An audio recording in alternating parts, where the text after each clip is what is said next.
This'll work. No, there's other chairs out there, right? Yeah, but I don't want to take the time to like pull one in. This'll work because the video's just gonna be like 10, 15 minutes long. Do you think you could tell our story in 10 or 15 I minutes? don't even know we'll try. Okay. I do actually mess up. You won't mess up. Okay. Okay.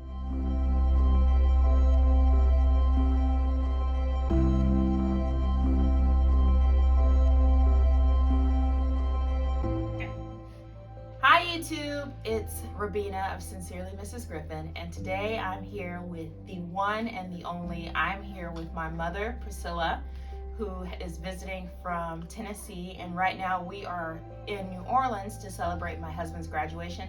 If you haven't seen that video, I will link it up above so you can check that out. We also have a full series videos of here in New Orleans, so if you've never been, I will put all the video links in the description so that you can watch those videos if you ever want to tour New Orleans, or if you're just bored at home because of the pandemic and you haven't gone anywhere, you can watch our videos and live vicariously through us. All right, so my mom, a few months ago, I filmed a video called Coming to America, and I'll link that up above too. And it was my Coming to America story. Of course, I told it with a kindergartner's mind, because when we came to America, I was kindergartner age, so I was very young. So I told it as I remembered it. And my mom called me and she made a lot of corrections. She said I made a lot of mistakes in the story. So I told her the next time that we got together, she could tell the story in her own words and correct all of my mistakes. So I am gonna let her tell our story of how we came to America, and I'm actually gonna get behind the camera and sort of interview her and see if she can tell the story correctly. So she's gonna tell our true Coming to America story. Could you please tell us in your words the true story of how we came to America? We flew from Liberia, 91 July, and flew to the Ivory Coast. And when we got in the Ivory Coast, we were in the Ivory Coast for a year, and then we flew to America. 92 December 10, we got in New York, and we got in Johnson City, Tennessee, December 11 at 10 o'clock a.m. And when I came, all my girls were later. I came with my two girls, Rabina and Conley. Rabina was 5 years old and Conley was 5 months old. And we came to Johnson City, Tennessee. Let's back up a little bit. I want you to tell our viewers, back in 91, what were the circumstances that we had to leave Liberia to go to the Ivory Coast? Because of the war, we had war in Liberia 98, and the war drove us from Liberia to the Ivory Coast, and we flew from Liberia 1991. And what were people fighting about, so that our viewers could understand, because some people on here might not understand why there was a war in Liberia. They were fighting among themselves because they wanted position.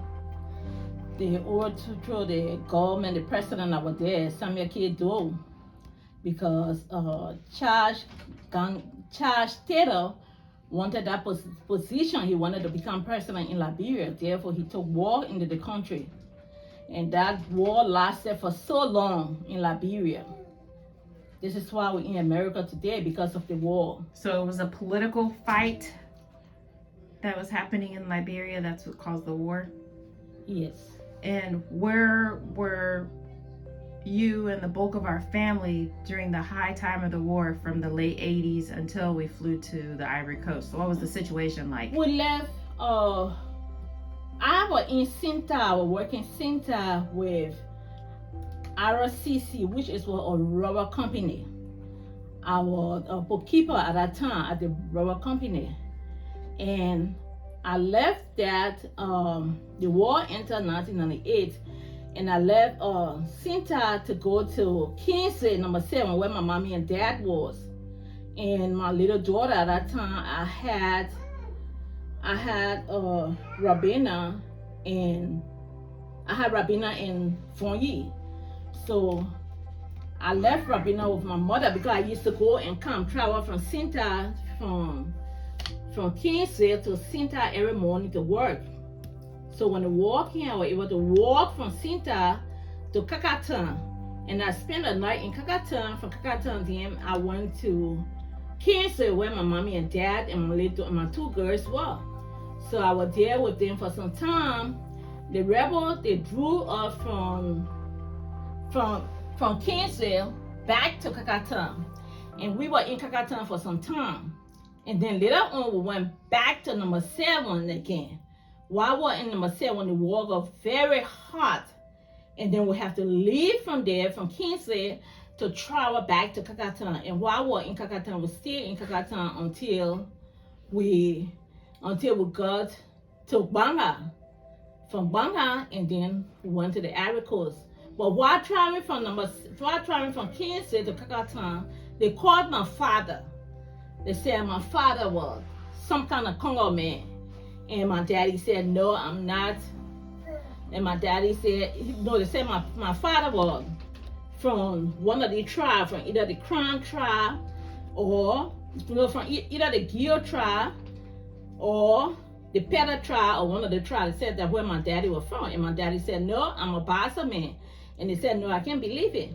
So they asked my mother, they took my father and my sister and her kids and put them in the side. They took my sister, my daddy, and my sister, 2 boys, and put them aside with her little daughter and put them aside. So my mommy, they left my mommy, they asked my mommy for her name, and my mom said, my mom didn't call her Benna name because she was afraid. So she said, my name is Annie Wedmore. And then they asked me, and then they asked my sister, Kima. They asked Kima, what is your name? We all, this our dad at the time with my sister. And they asked my sister, Kima, what is your name? And Kima said, my name is Kima Clark. They said, oh, you're a Congo girl, pass on the side. Then when they asked me, they said, what is your name? I said, my name is Priscilla Clark. They said, okay, go on this side, you're a Congo girl. And my mom, my sister, and myself were on one side, and they told us to leave. While we were leaving, I was looking behind. I said, we're leaving daddy over there and my sister. We're leaving. We don't know what they're going to do to them. You gotta wait. And then a rebel told us, if you don't leave, we're going to kill you. You better leave. You better leave. You leave the area. You leave the area. And then we started walking, going in front. But still, I was worried about my dad and my sister. But then later on, they released my dad and my sister. And my dad and my sister joined us on our way. Because as we walk, I have my children with me. We have to stop and rest. As we walk, we have to stop and rest because we're trying to get to Kakatan. Did you ever feel like you were kind of like the children of Israel walking through Egypt, like trying to get away? Yes. Yes, I was so released when they said that you can leave, you can go, and I was a little bit afraid, but I was trusting in the Lord. I keep on praying, say, hey God, release my dad, Lord, release my dad, release my dad and my sister, release my dad and my sister. I keep on praying, I keep on asking the Lord to release them. I would sit and cry and ask the Lord to release my sister and my dad. And then later on, they released my sister and my dad. I said, thank you. So my dad came to us. My dad said, yeah, let's pray. And then we join hands together and pray and ask the Lord, thank you for releasing him, my sister. How did your father plan, or how did he know that, thinking ahead, that the next step should be to move the family to America? Like, how did our family know that we were to go to America? The circumstances led us to America instead of Europe or France or somewhere else. What was the American connection? We had our brother, which is Henderson. And Henderson was in America. He tried to get in touch with us, but he couldn't because of the war. He couldn't get in touch with anybody. But then later on, my little sister came on. She was the really brave one, and she went and called my brother. And my brother talked to her. My brother said, I can't believe you until I see my dad, until I hear from my dad and my mother. So she came back to Banga. She got a car and went for her mommy and dad and took them to the Ivory Coast. I wasn't around when she went, so I was somewhere looking for food because I have 2 kids. I have to go around to look for food for them to eat. While they were in Ivory Coast, she got in touch with my brother, and my brother was able to talk to my mommy and dad at that time. And how many years had it been, or what was the time between? Well, it was still 91. Was still in 91 because my mom came to America in 91 October. Okay. So was still in 91 at that time. So when she came to America, she stayed with Henderson? Yeah, she lived with my brother. She was with my brother until it was almost time for us to come. And can you tell us the circumstances that brought you to America? Like what? I talked to my video a little bit about the program, that the Church World Service Bridge Refugee Program that brought us to America. Can you speak on that? Yeah, they had a program from New York, they call Church World Service. And they have a branch in Bristol, Johnson City, which was Church World Service. And through that Bridge Refugee, it was Church World Service through Bridge Refugee we came. And Bridge Refugee, my brother contacted Bridge Refugee, and that's how he filed for us on this organization, which was Bridge Refugee.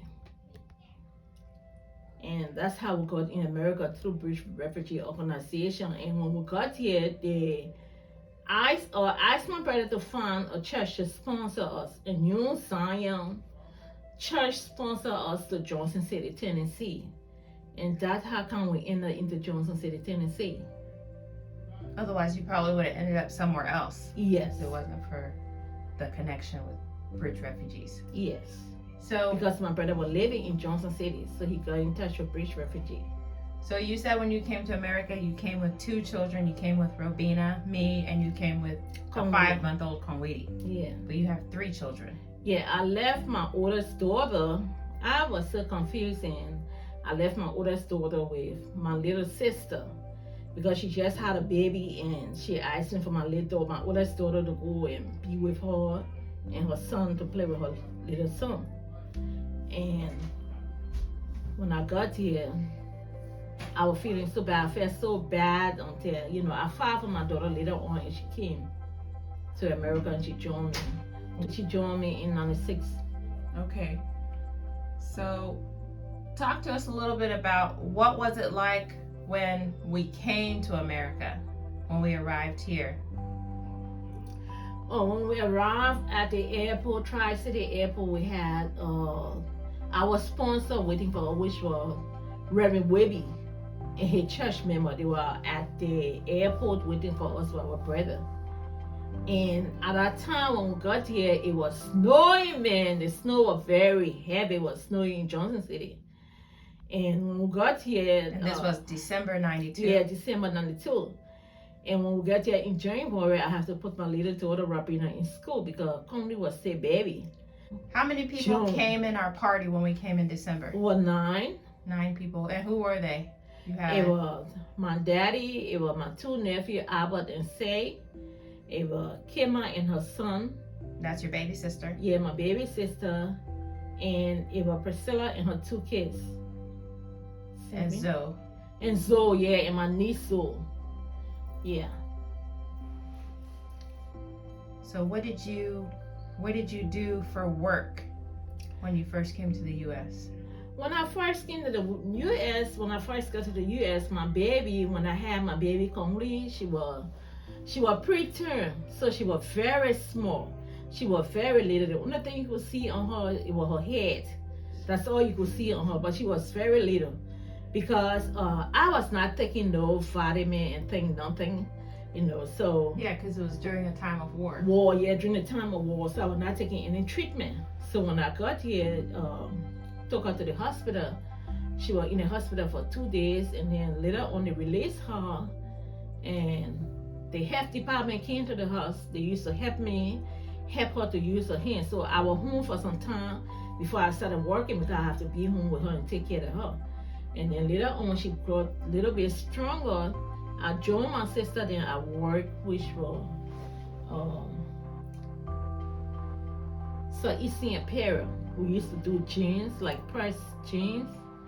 I joined my sister then at Eastern Apparel to work. My sister and my nephew then joined at Eastern Apparel to work. So through your whole life, you have overcome so many struggles and trials and actual war What would you say to the people watching this video who might be facing difficulty during this 2020 year with their own struggles and difficulties, maybe their own spiritual war or financial war? What would you say to them to help encourage them?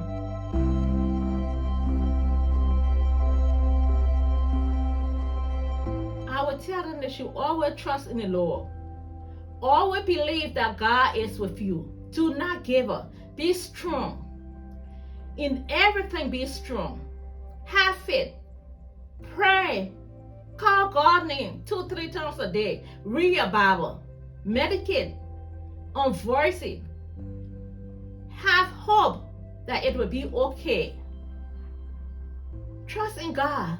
He always there for us. No matter how hard it is tough, no matter how tough it is, God is with us. Trust in Him. Believe Him. Well, thank you so much for being on my channel today and for correcting our Coming to America story. It's been just absolutely lovely having you on this side of the camera, and thank you so much for doing this for me. Thank you. I love you and be blessed. I love you too.